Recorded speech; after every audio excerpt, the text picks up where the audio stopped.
Content warning. The following episode includes discussion of crime and police brutality, including violence, injury, and death. Listener discretion is advised.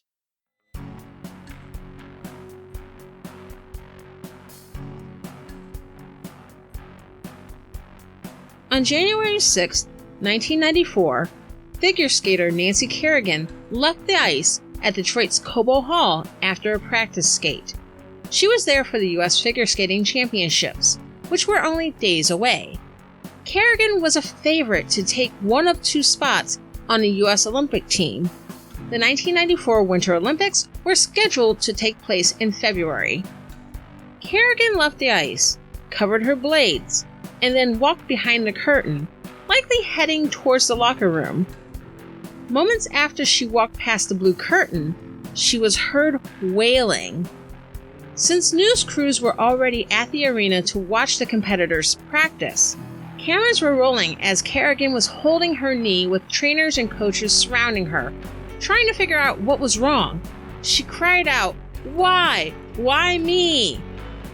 The story went that she was accosted and attacked by a stranger who hit the top figure skater in the knee with a hard whip-like object, badly injuring her, and then disappeared into thin air. I remember watching the footage of the Nancy Kerrigan attack on local TV news as a 12-year-old girl living in Detroit. Well, this was national news. This was particularly big news where I live because this is where it happened, and it sucked. First of all, yes, it was very sad for Nancy Kerrigan. It really sucked for her because, of course, she was the one attacked. But I remember feeling like it sucked because the city of Detroit had the national reputation of being an extremely dangerous city, and even as a preteen, I was acutely aware of this. In addition, it sucked because, and I'm not sure if this description of the attacker was from Kerrigan herself or from others at the scene, but the initial reports on the local news stated that the suspect was a black male. Later, a witness stated that the attacker was not a black man, but a white man wearing a black leather coat. And over the course of several weeks, it was discovered that the attack was perpetrated by a team of 3 men acting on behalf of Jeff Gillooly, then husband of rival figure skater Tanya Harding. All the people involved, including the man who attacked Kerrigan with what turned out to be a retractable police baton, were white, and none were from Detroit.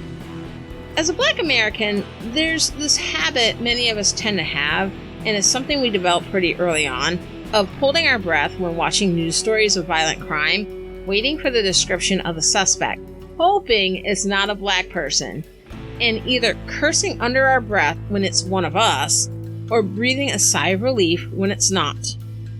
And this isn't because we're rooting for criminals to be white or otherwise non-black. It's really not like that at all, but it's because of the stereotype of black Americans as inherently criminal. White Americans who are found to have committed criminal acts are often viewed as individuals who may have done bad things, lone wolves, normies who fell in with the wrong crowd, or individuals who had bad childhoods and just needed a good therapist. When white people are suspects in crimes, they are often presented in the news media differently than suspects of other races and ethnic groups, such as Black, Latino, and Middle Eastern people. Black Americans who are found to have committed criminal acts aren't given the same individual treatment. They're not seen as good people who did or allegedly did bad things. Black people committing crimes are seen as typical. They have no fathers. They have single moms. Their role models are criminals, so of course they turn out to be criminals. And the myth of inherent black criminality has been used to not extend the presumption of innocence to black Americans, and to justify discriminatory actions, including excessive force by police and extrajudicial killing of unarmed and legally armed black men and women. If we're going to have a real conversation about race and about policing, we need to be given the same benefit of the doubt when it comes to our experiences that white Americans have always enjoyed. If we're going to have real improvement in race relations and not simply window dressing. We need to be able to tell the truth, even when it's uncomfortable for those who are used to being comfortable. I am your host, Jaye Poole, and this is Pot Stirrer Podcast.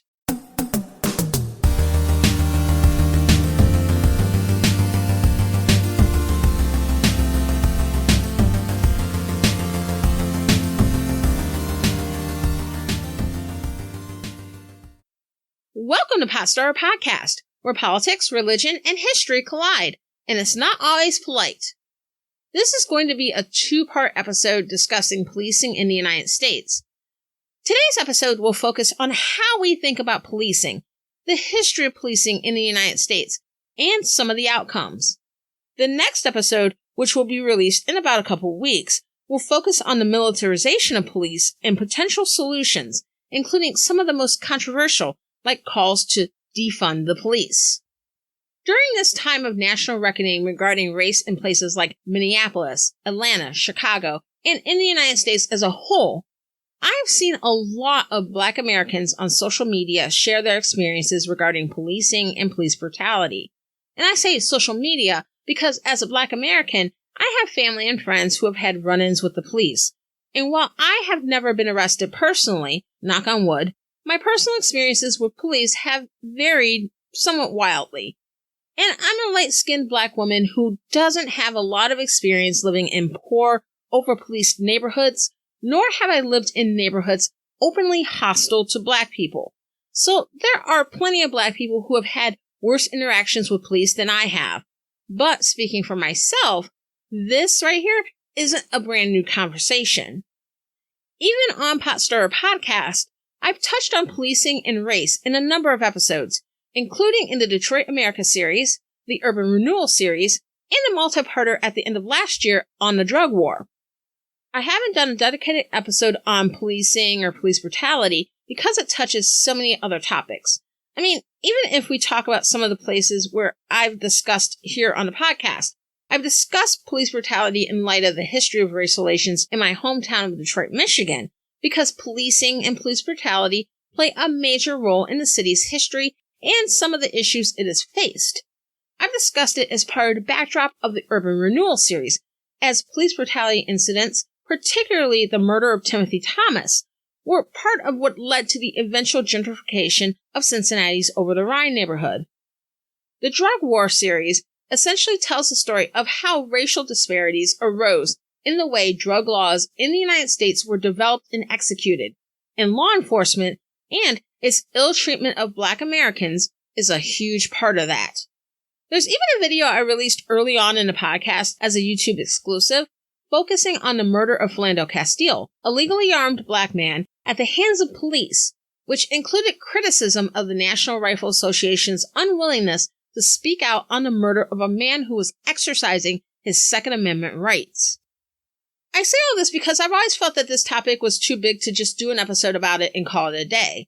And when I say that, it's not as a criticism of other podcasters and content creators who have released episodes or statements opposing police brutality and supporting Black Lives Matter. Not at all. People of all races coming out and discussing this issue, especially if it hasn't been a topic they've typically discussed, is immensely important. It's just that with this particular podcast, the discussion of current events, political issues, and historical context includes the discussion of institutions and systematic practices that play a part in all of that. And policing is such a huge part of that, and its tentacles are in so many aspects of American life. The challenge with discussing police brutality is that we can't discuss police brutality without discussing policing itself. And this is where, at least in my experience, there's a huge disconnect. And that disconnect has little to do with facts and more to do with culture and worldview based on life experience. And a lot of that life experience is based on class and especially race. The beliefs of many Americans in regards to race and policing seem to be governed by the just world hypothesis, the belief that in general, the world is fair. Good people have good things happen to them. If you have bad things happen to you, you brought it on yourself in some way. This belief functions as a way for people to maintain comfort with the status quo. If they see the status quo as unjust, doing nothing about that unjust world would, in their minds, make them bad people. Anyone can hold the belief in a just world, but it's a lot easier to hold that belief if your place in the cultural hierarchy is relatively high, or at least average.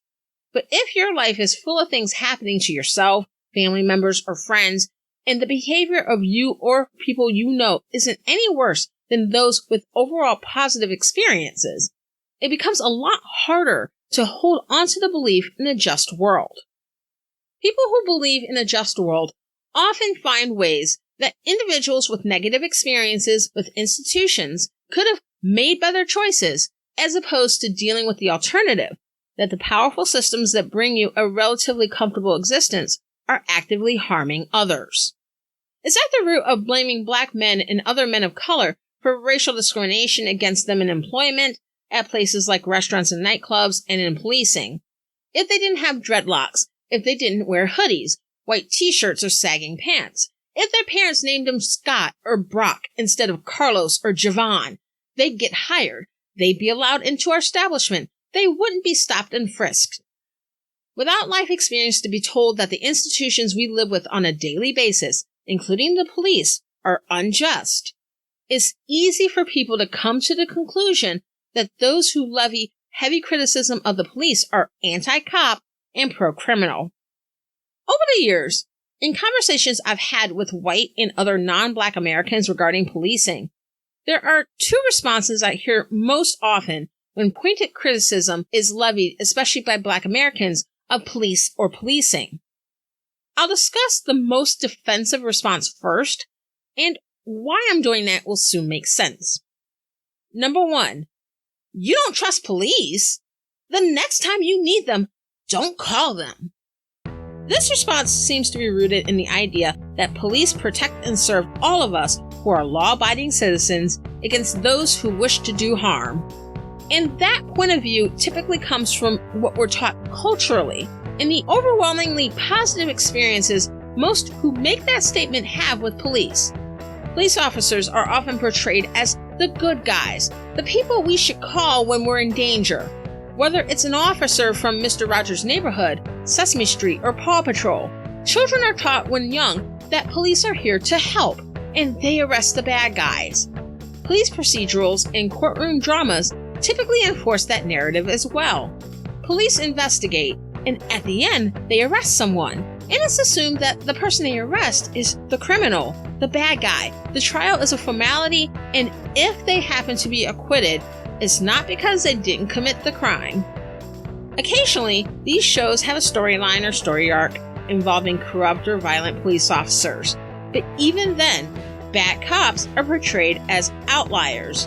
Reality shows like Cops and Live PD show police in largely a positive light.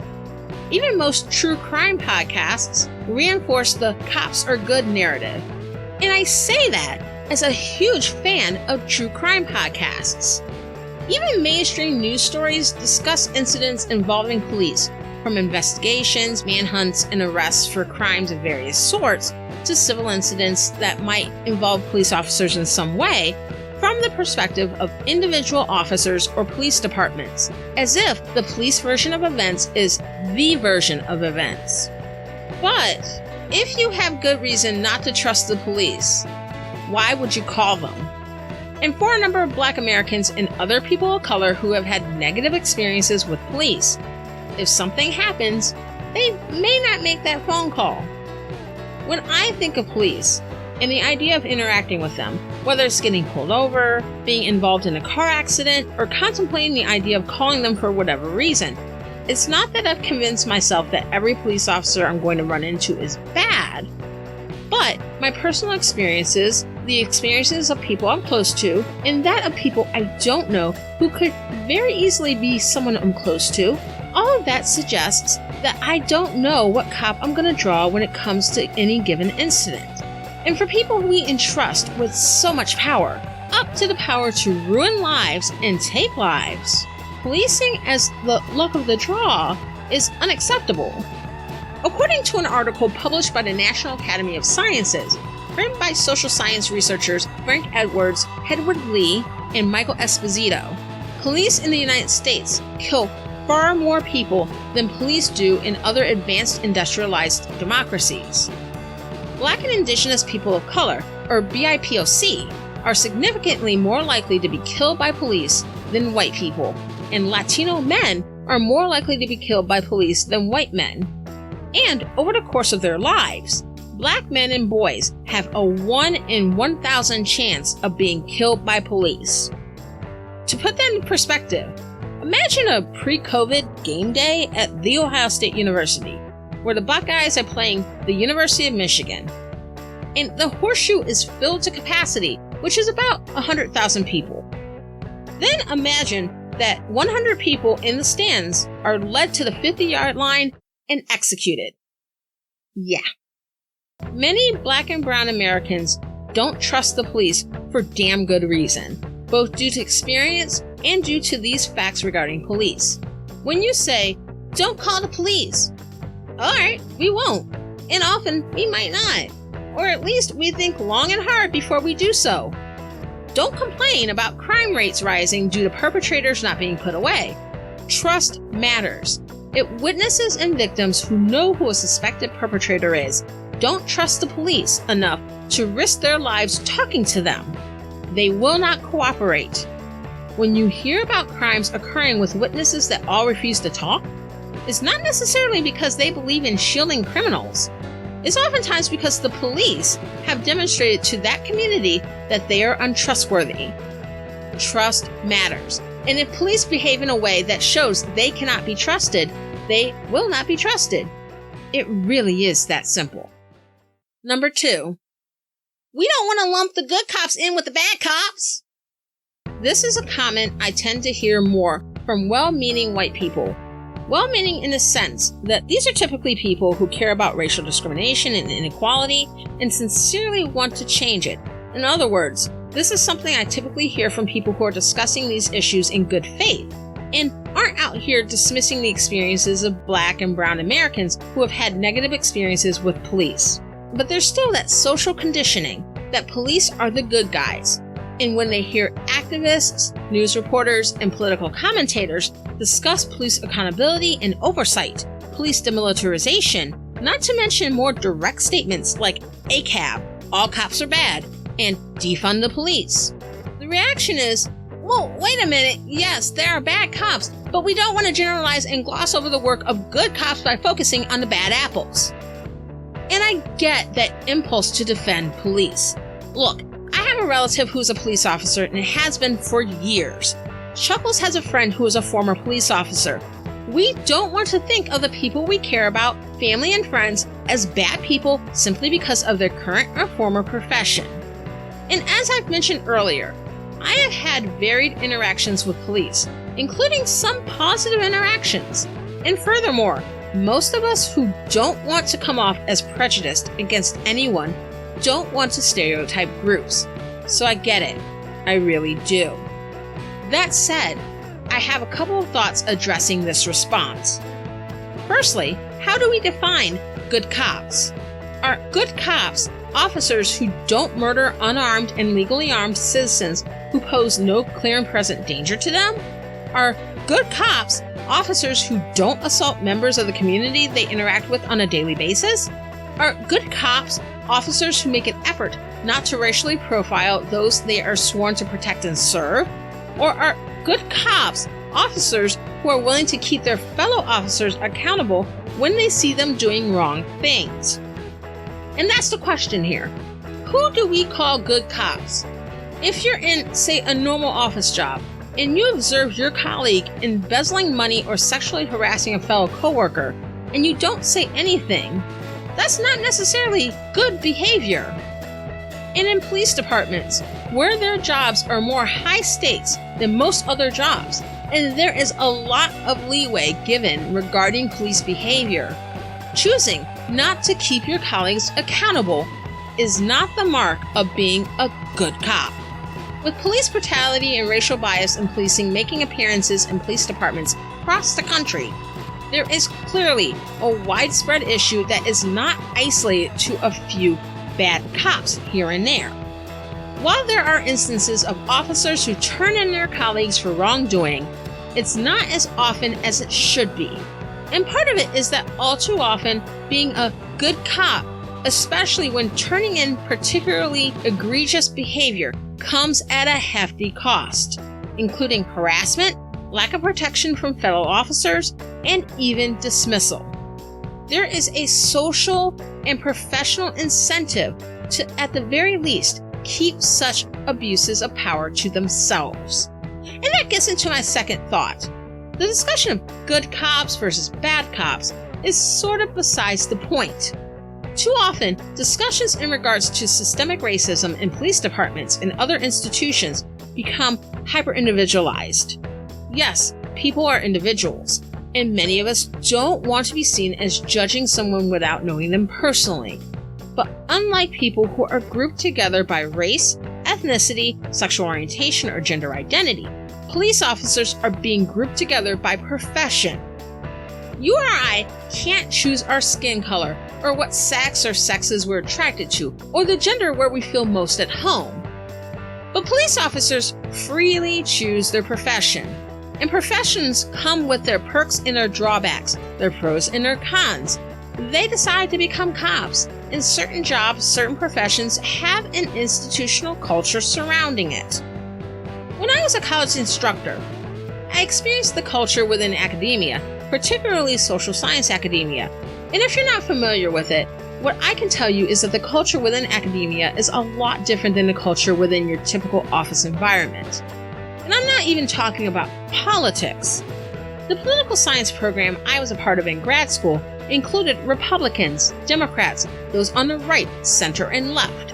And when I taught at the University of Cincinnati and other institutions, there were faculty and students who varied in their political and social views. And you know what? That was okay. Not only because it was political science, so we enjoyed discussing politics, but because in academia, knowledge is respected, research is respected. And for the most part, discussions go beyond buzzwords and memes and into the realm of empirical evidence and reasoned logic. But there can also be an element of being in a different world than the masses. If you're not rooted in a world outside of academia, it becomes easy to become disconnected from the way people outside of that world live. Sort of like the old comparison of book smart versus street smart, but sometimes it's next level. And this disconnect will surely become more of an issue within the culture of academia as fewer tenure-track professor positions are made available, and more colleges and universities turn towards cheaper adjuncts or part-time instructors. Unlike full-time professors, especially those who have achieved tenure, those who have job security and typically make salaries that place them comfortably in the upper middle class, adjuncts often face inconsistent offerings and without supplemental employment are generally hovering around poverty wages. And I'm not exaggerating. Adjuncts are typically given contracts to teach specific classes each term and are paid per course. If you just factor in class time, it seems like you're making decent money for a few hours, a few thousand here, a few thousand there. But it doesn't factor in the hours of course preparation, creation of assignments, exams, and other in-class activities, office hours, and other times set aside for students outside of class, as well as grading. While many adjuncts do it for the love of teaching or for the enjoyment of their field of study, they also have to eat. And over the past couple of decades, colleges and universities have continued offering PhD programs, knowing that they're pumping out more PhDs than great-paying, upwardly mobile positions within the academy available to them.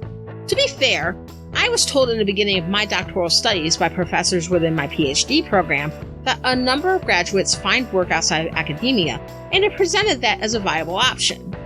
But there are many PhD programs that don't do that, and openly look down upon academics who ultimately decide to find work outside of the college environment, largely due to that life experience disconnect endemic in the ivory tower. That is one of the darker aspects of academic culture, and it deserves to be spotlighted and addressed. Like the academy, Law enforcement also has an institutional culture and is not immune to criticism. It's not something that can be fixed simply by adding more racial and ethnic diversity to the force. While the cop who kneeled on George Floyd's neck was white, two of the other officers involved were people of color, including a black officer and an Asian officer. Philando Castile, the cop who killed him, was Latino. It's not simply white people being racist that's the issue. It's the culture of policing that's the issue. That's the thing about systemic racism. Systemic racism is not based on the assumption that everyone who is a part of that institution is racist.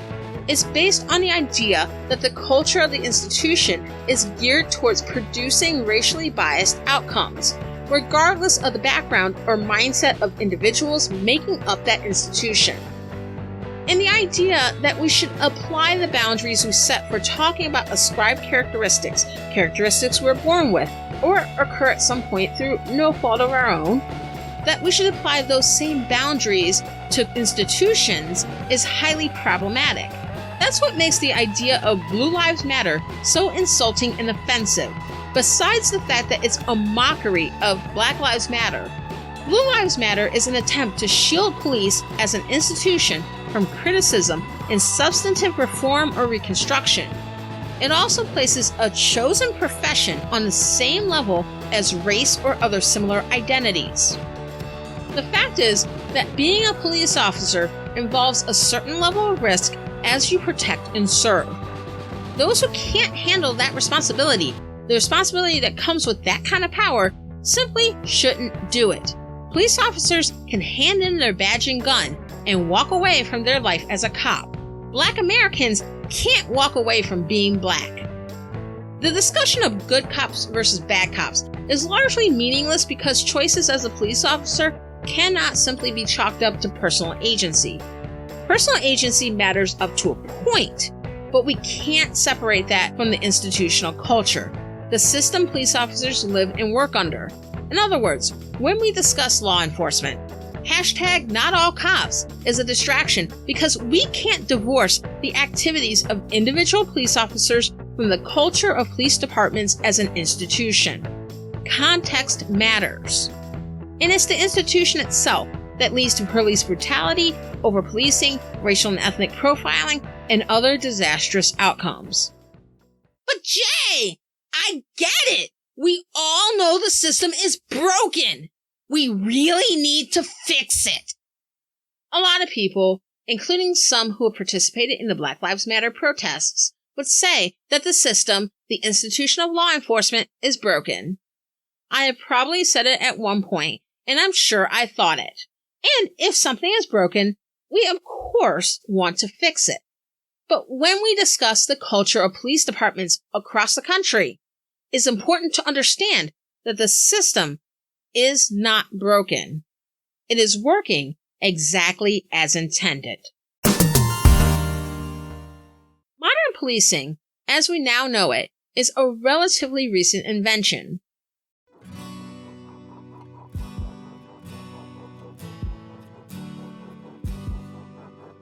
While there have been laws as long as there have been civilizations, the laws were typically enforced by military regiments, posses consisting of families, neighbors, or townspeople, or private envoys. Prior to the development of professional police forces, if someone was, say, murdered, for example, a group would be rounded up to search for the suspected killer, or a bounty would be raised so that independent bounty hunters would search for the suspect and be paid if they produced the suspect to the sheriff, who was like a mayor, or the courts. If you thought your neighbor stole your cow, you would arm up, take some of your armed family members, and pay that neighbor a visit.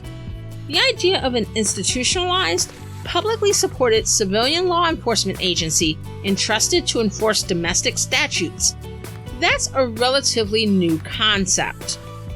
In the United States, professional police forces were created primarily to protect the life and property of elites against the perceived threat of the lower classes. Policing in the United States originated in the 1700s as slave patrols in the South. These slave patrols were paid, government-organized forces of white residents, primarily white men, separate from standing militias, whose job it was to enforce the slave codes, the laws governing black people, both slave and free, prior to the Civil War. The slave patrols were charged with the tracking down of runaway slaves, the quelling of slave uprisings, and the punishment of slaves deemed to have broken plantation rules. They also enforced the strict regulations placed on the lives of free black people in the South. The first slave patrols were organized in South Carolina and spread throughout the South to such a degree that by the beginning of the Civil War in 1861, every slave state had them. After the war, these slave patrols morphed into modern police departments, focused on enforcing Jim Crow racial segregation and controlling freed slaves, which had the effect of denying black Southerners equal rights and access to the political system. In the North, centralized municipal police departments began to develop in cities in the early to mid-1800s, starting with Boston in 1838, and later other cities such as New York City, Chicago, Cincinnati, and Philadelphia. By the 1880s, all major U.S. cities had police departments. These early police forces were comprised of white males and focused more on social control than crime control. What do I mean by that? Well, they weren't so concerned with the rise in actual crime, such as assaults by white Americans on immigrants and black people, which were happening with increasing frequency during this period. Northern police forces were developed in order to do the bidding of private businesses. The 1800s and early 1900s were a period of industrialization, particularly in northern cities, and this gave rise to big businesses who were making money hand over fist.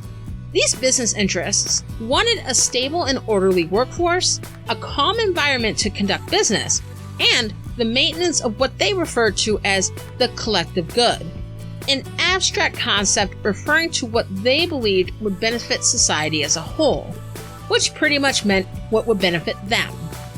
Private security, such as the Pinkertons, existed at this point, but they focused more on actual crime, such as robberies, rather than social control. These businesses also didn't want to pay for this endeavor, so because they had a great deal of political influence, municipal police departments were created on their behest to essentially do their bidding. Part of that bidding was to redefine social control as crime control. According to Gary Potter, a criminal justice professor at Eastern Kentucky University, this redefinition involved casting the worker classes, such as poor whites, immigrants, and black people, as dangerous classes, biologically inferior, and morally degenerate people prone to all manner of what they viewed as disorder, public drunkenness, disorderly conduct or hooliganism, political protests, and worker riots. Rioting was a big one. You see, riots targeting these businesses occurred among the working class due to excessively long hours and dangerous working conditions employees endured while working at these businesses. This was before the development of labor laws and labor unions. During this period, rioting was generally the only recourse wage earners had. Sure, they could quit their factory job, but if the factory across the street has horrible working conditions too, and so does the one that's down the street, what else were they going to do? This was before any social safety nets. Low-level workers were between a rock and a hard place, and they and their families still needed food, clothing, and shelter.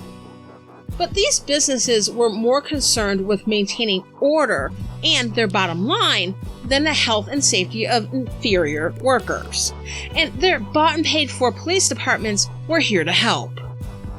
A key way they did this was through proactive policing. In other words, instead of waiting to be called to the scene of a crime that has already occurred, they would patrol poor, working-class neighborhoods, seeking out those who they thought were breaking some ordinance or in some way out of line and targeting them for arrest and punishment. Sound familiar? Early police departments may have developed somewhat differently in the South and the North, but according to Potter, they had two defining characteristics: corruption and brutality. As time marched on, while police departments racially integrated, the culture remained much the same.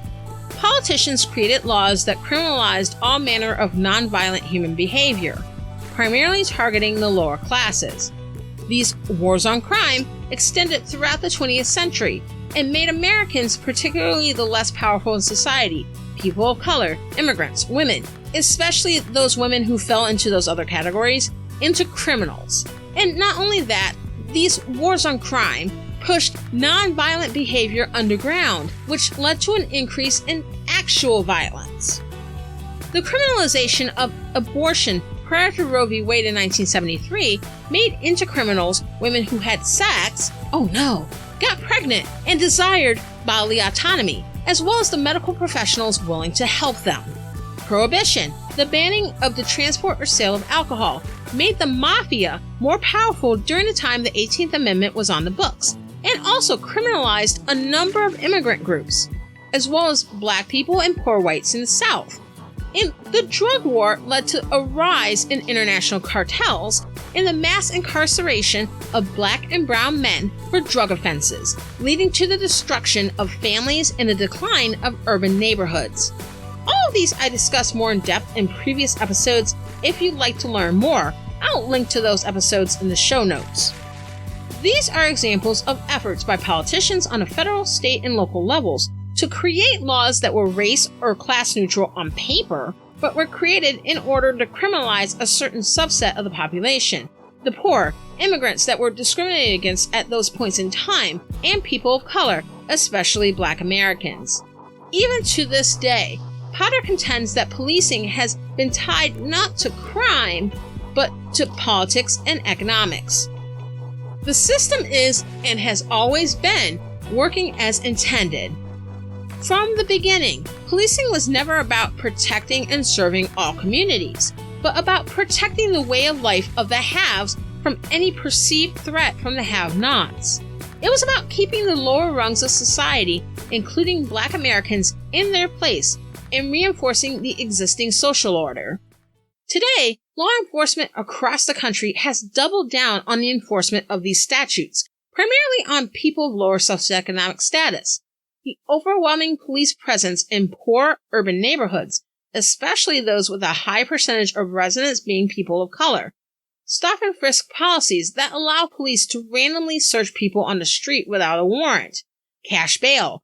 The profiling of Black and brown people, whether it's a person of color in an urban neighborhood driving a nice car or entering a luxury apartment, or a person of color that is spotted in a mostly white neighborhood doing whatever. And yes, police brutality. Poor Americans, people of color, those who are targeted by these laws are more likely to encounter the police, and during these encounters are more likely to be viewed as criminals, not as law-abiding citizens, not even as innocent until proven guilty. And this is all in place to assuage the fears of middle and upper-class white Americans of any threat by people of color in the lower classes, by cracking down on the dangerous classes. And in that sense, the police are in fact doing their jobs.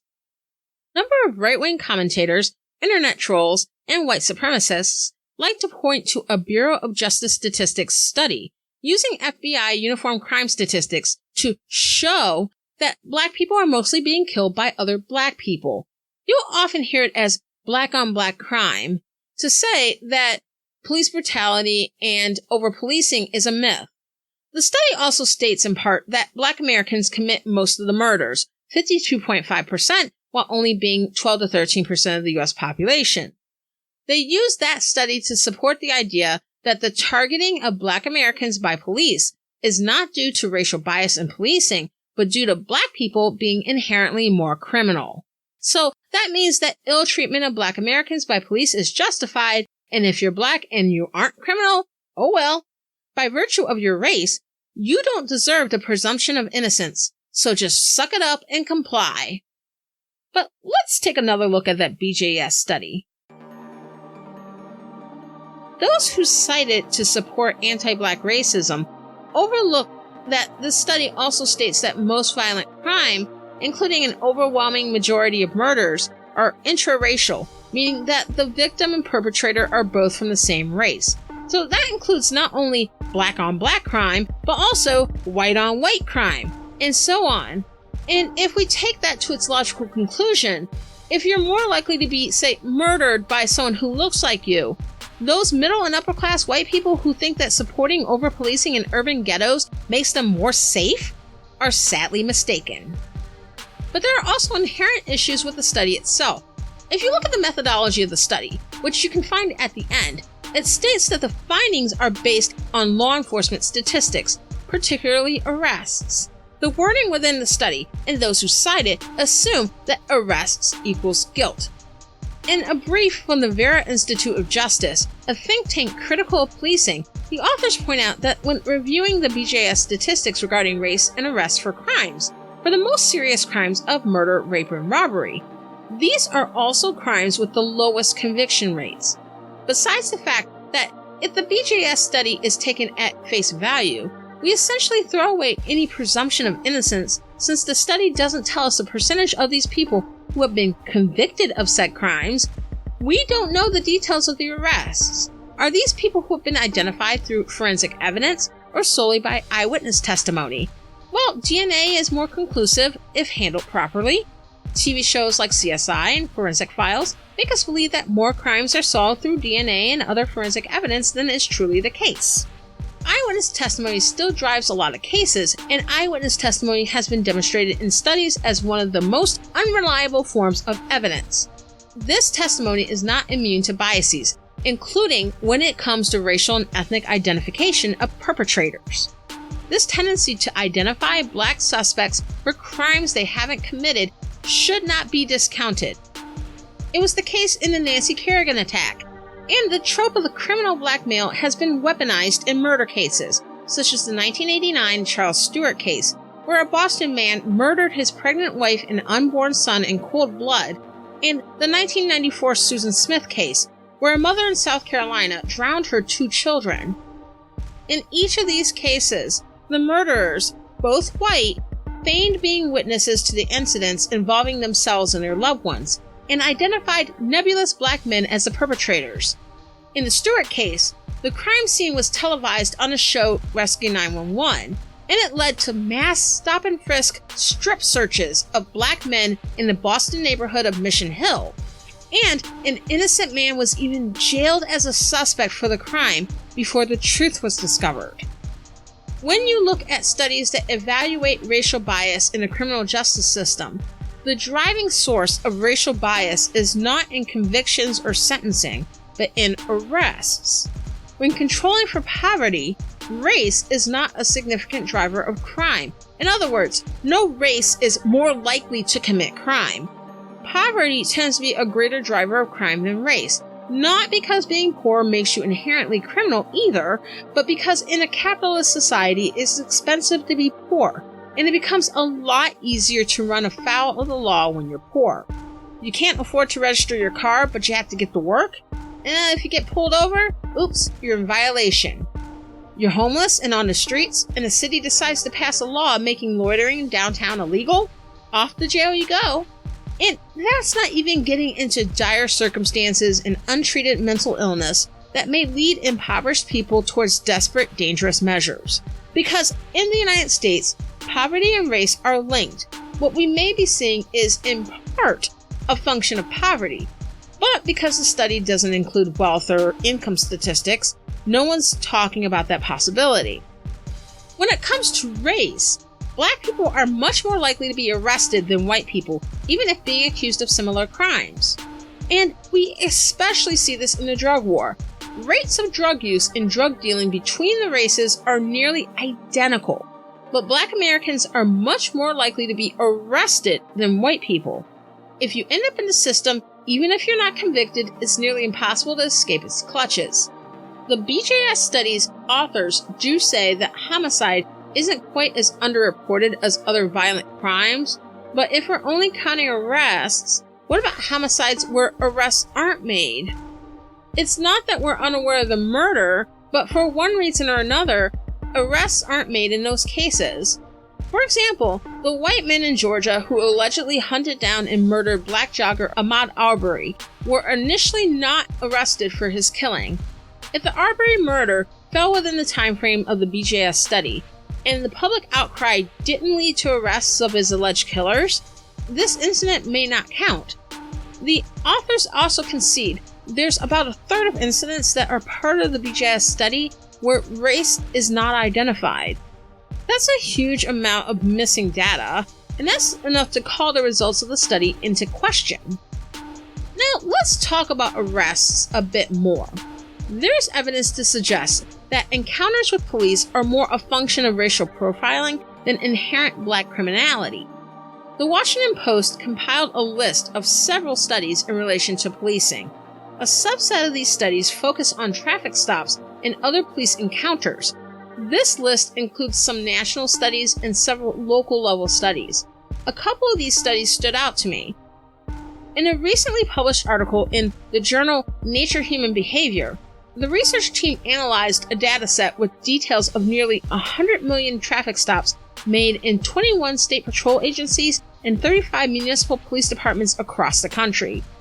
Taken together, the researchers found that black drivers were more likely than white and Latino drivers to be stopped by police.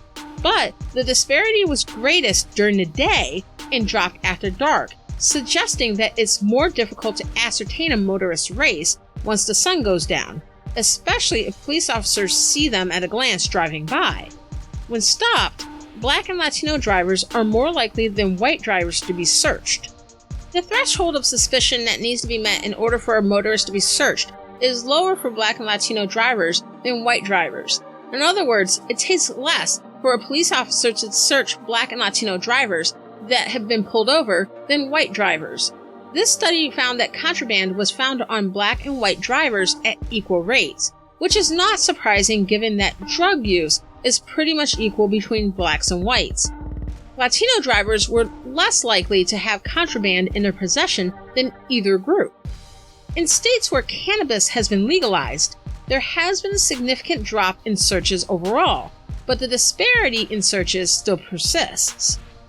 Another study, written by researchers Megan Stevenson and Sandra Mason, and published in the Boston University Law Review, focuses on disparities in misdemeanor charges nationally. Stevenson and Mason found in their research that rates of misdemeanor arrests per capita have generally declined since 1980. But black arrest rates have hovered around 1.7 times white arrest rates for misdemeanors the whole time. When broken down by crimes typically categorized as misdemeanors, black and white arrest rates for DUI, public drunkenness, and violation of liquor laws are pretty much the same, and there's no significant difference.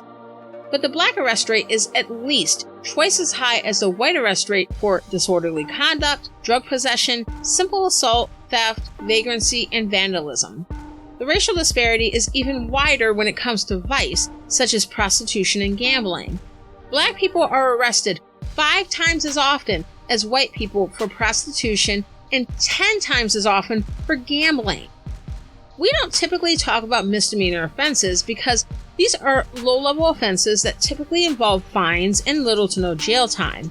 And employers are less likely to ask for misdemeanor offenses on employment applications, meaning that unlike felonies, misdemeanors have a limited impact on job prospects and other day-to-day functions. But as I've discussed previously, arrests tend to drive racial disparities in the criminal justice system. And once you're in the system, it's hard to disentangle from it. You'll always be on police radar. Also, the authors note that misdemeanors are typically pursued at the discretion of the police, and due process protections are rarely adhered to. Those charged also tend to proceed without legal representation.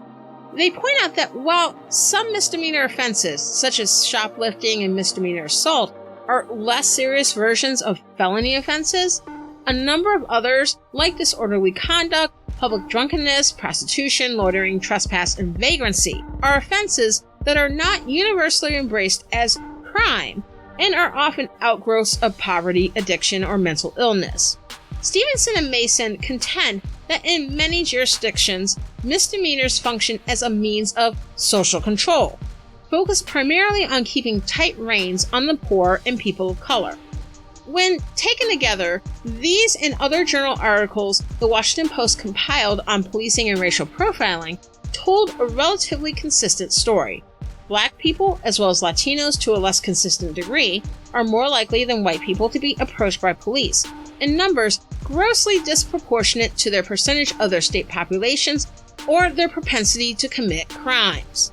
Black and Latino people were more likely to be searched, cited, have police force used on them, and arrested, while white people were more likely to be let off with warnings. When pulled over in a vehicle, Black and Latino motorists are more likely to be stopped on suspicion or on the pretense of minor vehicle defects, such as a burned-out taillight. This is despite evidence within these studies that white people were just as likely as Black and Latino people to have broken laws, and that white people are more likely to be carrying contraband than Black or Latino people if searched. Arrest rates are racially biased according to a number of studies and most available measures, and are therefore clearly an inaccurate way to measure criminality based on race. The BJS study's drawbacks are compounded by missing information. All this tells us is that the police, along with elected officials in the criminal justice system, have been creating their own reality. If you believe Black people are inherently a threat, you enact laws targeting them, and you use police resources to focus primarily on heavily patrolling poor Black neighborhoods, pulling over or otherwise stopping Black people, arresting Black people, beating them when they push back on their targeting or their treatment and calling it resisting arrest, or murdering them in cold blood and calling it fearing for your life. Everything you've done has produced the results that support your belief. Rinse and repeat. The idea of Black criminality is a creation of powerful elites to justify the wholesale violation of civil liberties, and this enables the system to continue chugging along exactly as intended. Next time, I'll discuss the militarization of police and what that means for civil liberties, especially as the United States continues its descent into authoritarianism. And now that we have an idea of what the issue is, what are some possible solutions? Can the police be reformed, or does the scope of the policing and police brutality issues necessitate more comprehensive measures? And what does it mean to defund the police? We'll get into that next time, and unless something else super noteworthy comes up, which is bound to happen in the darkest timeline we're currently in, we'll jump back into the U.S.-Middle East Relations series. Don't think I forgot. It's 2020. We're all living through it. I'm just glad you're here with me. Thank you so much for listening to Pot Stirrer Podcast. If you enjoyed the episode, subscribe on Apple Podcasts, Spotify, or on your favorite podcast app. Go to potstirrerpodcast.com/download and you'll see the links. Subscribing is completely free and you can get new episodes once they come out, so you don't miss out. If you enjoyed the podcast, please give us 5 stars on the app of your choice and leave a review. And I tweet often, so follow me on Twitter at PotStirrerCast. I'm Jaye Poole. Let's fight for America's future because freedom is not free.